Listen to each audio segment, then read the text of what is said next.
السلام عليكم ورحمة الله وبركاته. وعن كبشة بنت كعب بن مالك رضي الله تعالى عنها. கபுஷா ரதியல்லாஹு தஆலா அன்ஹா அவர்கள் அறிவிக்கிறார்கள், அவர்களிடத்தில் அவர்களுடைய கணவருடைய தகப்பனார், அதாவது மாமனார் அபூ கதாதா ரதியல்லாஹு தஆலா அன்ஹு அவர்கள் வந்தார்கள். அபூ கபுஷா ரதியல்லாஹு தஆலா அன்ஹா அவர்களுக்கு ஒது செய்வதற்காக தண்ணீரை ஒரு பாத்திரத்தில் எடுத்து வச்சாங்க. எடுத்து வச்சு கொஞ்ச நேரத்திலேயே ஃபஜாத் ஹிர்ரத்துன் தஷ்ரபு மின்ஹு, ஒரு பூனை அந்த பாத்திரத்திலிருந்து தண்ணி குடிச்சிச்சு.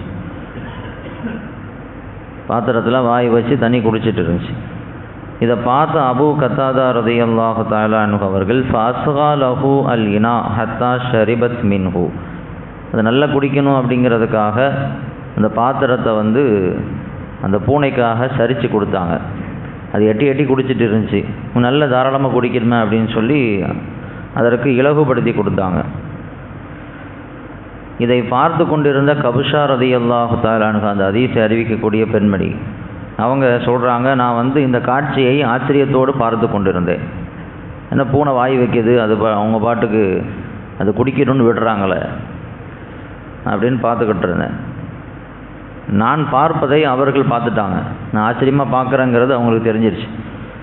அப்போ என்னை பார்த்து கேட்டாங்க, அத்தஅஜபீன் யப்னத் அஹி, என்னம்மா ஆச்சரியமாக பார்க்குற, உனக்கு ஆச்சரியமாக இருக்குதா இந்த காட்சி அப்படின்னு கேட்டாங்க. ஆமாம் அப்படின்னேன். அப்போ தான் அவங்க சொன்னாங்க, இன்ன ரசூலுல்லாஹி ஸல்லல்லாஹு அலைஹி வஸல்லம் கால், ஏமா ஆச்சரியப்படுறதுக்கு ஒன்றும் இல்லை. ஏன்னா ஸல்லல்லாஹு அலைஹி வஸல்லம் அவங்க சொன்னாங்க, இன்னஹா லைஸத் பி நஜீஸின், பூனை அப்படிங்கிறது அது அசுத்தம் அல்ல, அது சுத்தமான ஒரு பிராணி. ஏன்னா இன்னஹா மினத் தவாஃபீன் அலைக்கும், ஏன்னா உங்கள் வீட்டில் உங்களோடு சுற்றி வரக்கூடிய ஒரு செல்ல பிராணிகளில் ஒன்று பூனை. அதனால் அது நஜீஸ் கிடையாது, சுத்தமான ஒரு பிராணி தான். அது வாய் வச்சா தாராளமாக அந்த தண்ணி ஒழு செய்வதற்கு ஏற்றமான தண்ணி தான், அது அசுத்தமாயிராது அப்படின்னு சொல்லி பெருமானார் ஸல்லல்லாஹு அலைஹி வஸல்லம் அவர்கள் சொன்ன அந்த ஹதீஸை அபூ கத்தாதா ரதியல்லாஹு தஆலா அன்ஹு அவங்க சொன்னாங்க. இன்னொரு செய்தி ஹதீஸில் வந்திருக்குது, அன்னை ஆயிஷா ரதியல்லாஹு தஆலா அன்ஹா அவங்களிடத்தில் ஹரீசா என்று சொல்லப்படுகின்ற ஒரு வகையான உணவு பலகாரம் கொண்டு வரப்பட்டுச்சு. இந்த இறைச்சி ரொட்டி இப்படி இதனோடு சேர்ந்து சாப்பிடக்கூடிய ஒரு வகையான, அன்னைக்கு அரபுகள் சாப்பிடக்கூடிய ஒரு உணவு. இந்த உணவு பலகாரத்தை ஆயிஷா ரதியல்லாஹு தஆலா அன்ஹா அவங்கள்ட்ட ஒரு பெண்மணி கொண்டு வந்தாங்க. அப்போ ஆயிஷா ரதியல்லாஹு தஆலா அன்ஹா தொழுதுட்டு இருந்தாங்க. இப்போ கொண்டு வந்த உடனே ஆயிஷா ரதியல்லாஹு தஆலா அன்ஹா கையால் சைக்கினை செஞ்சாங்க. ஃபஅஷாரத் இலை அல்லஈஹா, அதை அங்கே வச்சுட்டு போ அப்படின்னு சொல்லி கையாலேயே காட்டினாங்க. நான் அதை அங்கே வச்ச உடனே ஃபஜாத் ஹிர்ரத்துன்னு ஒரு பூனை ஒன்று வந்துருச்சு. ஃபஅகலத் மின்ஹா, அதிலிருந்து வாய் வச்சு சாப்பிடுச்சு அந்த உணவில். ஃபலம்பன் சரஃபத், அந்த பூனை சாப்பிட்டுட்டு போன பிறகு அக்கலத் மின் ஹைசு அக்கலத்தில் ஹிர்ரத்து, பூனை எங்கு வாய் வச்சு சாப்பிடுச்சோ அதே இடத்துல ஆயிஷா ரதியல்லாஹு தஆலா அன்ஹா எடுத்து சாப்பிட்டாங்க. பூனை எந்த பாத்திரத்தில் எந்த உணவில் வாய் வச்சு சாப்பிடுச்சோ அதே உணவில் அதே பாத்திரத்தில் இருந்து ஆயிஷா ரதியல்லாஹு தஆலா கொஞ்சம் கூட எடுத்து வெளியே போடாமல் சுத்தப்படுத்தாமல் அப்படியே எடுத்து சாப்பிட்டாங்க.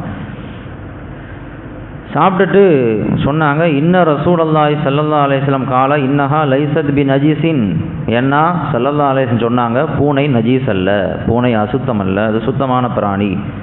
இன்னமா ஹிய மினத் தவாஃபீன் அலைக்கும், அது உங்களோடு உங்கள் வீட்டில் சுற்றி திரியக்கூடிய ஒரு செல்ல பிராணிகளில் ஒன்று அப்படின்னு சொன்னாங்க. சொல்லிட்டு இன்னொரு செய்தியும் சொன்னாங்க, வகத ரஅய்து ரசூலுல்லாஹி ஸல்லல்லாஹு அலைஹி வஸல்லம் யதவல்லாஹு மின் ஃபضலிஹா, பூனை வாய் வச்ச தண்ணியிலிருந்து பெருமானார் ஸல்லல்லாஹு அலைஹி வஸல்லம் அவர்கள் ஒழு செய்வதை நான் பார்த்திருக்கிறேன் அப்படிங்கிற செய்தியும் கூடுதலாக அன்னை ஆயிஷா ரதியல்லாஹு தஆலா அன்ஹா அவங்க சொன்னாங்க. இது ஏற்கனவே நாம் நாய் வாய் வச்ச தண்ணியினுடைய சட்டத்தை பார்த்தோம். நாய் வாய் வச்சுட்டுனா அந்த தண்ணியை கீழே கொட்டிடணும், ஒழு செய்ய முடியாது, அந்த பாத்திரத்தையும் 7 முறை கழுவணும் அப்படிங்கிறது சட்டம். பூனையினுடைய சட்டம் நமக்கு இந்த ஹதீஸ்லேயே நமக்கு தெளிவாக புரிஞ்சிடுச்சு. பூனை வாய் வச்சுன்னா தாராளமாக அதை கொண்டு ஒழு செய்யலாம். ஏன் அப்படின்னு சொன்னால் பூனை அப்படிங்கிறது செல்ல பிராணிகளில் ஒன்று, ஒரு வீட்டில் வளரக்கூடிய ஒரு பிராணி. வீட்டில் இருக்கும், நம்ம சமையக்கட்டில் இருக்கும், நம்ம கூட உட்காந்து சாப்பிடும், பெட்ரூமில் நம்ம கூடயே படுக்கும். அந்த மாதிரி நம்ம கூட இணங்கி சேர்ந்து ஒட்டி வாழக்கூடிய ஒரு பிராணிகளில் ஒன்று.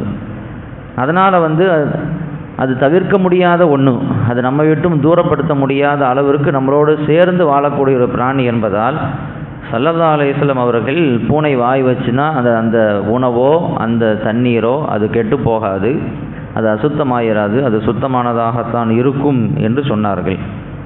ரெண்டாவது, பூனைக்குன்னு ஒரு தன்மை இருக்குது. என்ன அப்படின்னு சொன்னால், பூனையினுடைய நிறைய சிறப்பம்சங்களில் ஒன்று என்னென்னா, அது தன்னை தூய்மைப்படுத்தி கொள்வதில் கவனம் செலுத்துமா, தன்னை சுத்தமாக வச்சுக்கும். தன்னுடைய ரோமங்கள் முடியை தூய்மையாக வச்சுக்கிறதுல ரொம்ப கவனம் செலுத்தக்கூடிய பிராணிகளில் ஒன்றும் பூனை. நமக்கு தெரியும், பூனை எல்லா இடத்துலையும் நஜீஸ் பண்ணி வைக்காது, அதுக்குன்னு ஒரு இடத்த செலக்ட் பண்ணி வைக்கும். அந்த இடத்துல போய் தான் நஜீஸ் பண்ணும். கண்ட இடத்துலையும் நஜீஸ் பண்ணி வச்சுட்டு போகாது. அது பூனைகிட்ட இருக்கக்கூடிய ஒரு தன்மை.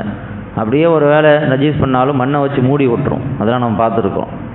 அது தூய்மையாக இருக்கக்கூடிய, தன்னை தூய்மையாக வைத்து கொள்ளக்கூடிய ஒரு பிராணிகளில் ஒன்றும் பூனை அப்படிங்கிறது இன்னைக்கு உள்ள ஒரு செய்தி, இன்னைக்கு ஆய்வு சொல்லக்கூடிய ஒரு செய்தியாக இருக்கிறது. இந்த அடிப்படையில் தான் ஸல்லல்லாஹு அலைஹி வஸல்லம் அவர்கள் பூனை அப்படிங்கிறது அது சுத்தமான பிராணி, அதனால் அது வாய் வச்சு தண்ணியை தாராளமாக ஒழு செய்யலாம் அப்படின்னு சொல்லி நமக்கு சொன்னாங்க. எல்லா இமாம்களும் இதே கருத்தை தான் சொல்கிறார்கள். பூனை சுத்தமானது, அதை கொண்டு ஒழு செய்யலாம் அப்படின்னு சொல்லி சொல்கிறான். அபூ ஹனீஃபா ரஹ்மத்துல்லாஹி அலைஹி அவர்கள் மட்டும்தான் பூனை வாய் வச்ச தண்ணியை ஒழு செய்கிறது மக்ரூஹுங்கிறாங்க. ஹராமு கூடாது அப்படின்னு சொல்லலை, மக்ரூஹு அப்படின்னு சொல்லி சொல்கிறாங்க. அப்படி சொல்கிறதுக்கும் ஒரு காரணம் இருக்குது. அவங்க ஏன் அப்படி சொன்னாங்க அப்படின்னா, அவங்க ஒரு காரணத்தை சொல்கிறார்கள். அதாவது பூனையினுடைய ஒரு தன்மை என்ன அப்படின்னா, எலியை பிடிச்சி வேட்டையாடும், எலியை பிடிச்சி கடித்து சாப்பிடக்கூடிய ஒரு பிராணி பூனை. எலி அப்படிங்கிறது நஜீஸ், அதனுடைய ரத்தம் நஜீஸு. எலியை கடித்து சாப்பிடும் பொழுது வாயில் ரத்தம் இருக்க வாய்ப்பு இருக்கா இல்லையா?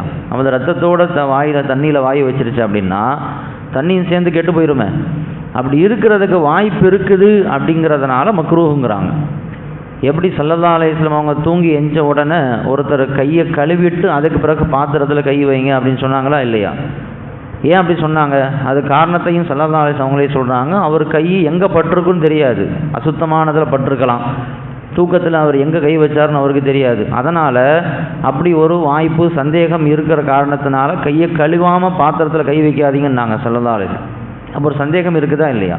அதே மாதிரி தான் பூனை விஷயத்துலையும் ஒரு சந்தேகம் இருக்குது, டவுட் இருக்குது. அது எலியை கடிச்சிருக்கும், எலியை கவி இருக்கும், வாயில் ரத்தம் இருக்க வாய்ப்பு இருக்குது. அப்போ அதனால் அப்படியே வாய் வச்சுருந்தா தண்ணி ஒழு செய்ய முடியாமல் போயிருமே. அதனால் மக்ரூஹ் என்று அபூ ஹனீஃபா ரஹ்மத்துல்லாஹி அலைஹி அவர்கள் சொல்கிறார்கள். இது அவங்க மட்டும் சொல்லக்கூடிய கருத்து தான். அதிகமான இமாம்கள் சொல்லக்கூடிய கருத்து என்னென்னா, ஸல்லல்லாஹு அலைஹி வஸல்லம் ஒரே வார்த்தையில் சொல்லிட்டாங்க, அது சுத்தமானது அப்படின்னு சொல்லிட்டாங்க. அதனால் தாராளமாக ஒழு செய்யலாங்கிறாங்க. ஒருவேளை நம்ம நேரடியாக பார்த்துட்டோம், பூனை ஒரு எலியை கடித்து வாயில் வச்சுருக்கிறத நேரடியாக பார்த்துட்டோம், நமக்கு டவுட் வந்துருச்சு அப்படின்னா அதை கொண்டு ஒழு செய்ய முடியாது, ஒழு செய்ய வேண்டாம். பேணுதலுக்காக நம்ம வீட்டில் வளர்க்கக்கூடிய ஒரு பிராணி நாம் தான் வளர்க்குறோம், நமக்கு அந்த பூனையை பற்றி நல்லா தெரியும், அது எலியெல்லாம் பிடிக்காது அப்படின்னு தெரியும். சில பிராணிகள் நம்ம வீட்டில் வளர்க்கும் போது தெரியுமா இல்லையா, இது இப்படி தான் நடக்கும், இது தான் சாப்பிடணும் அப்படின்னு தெரியும்.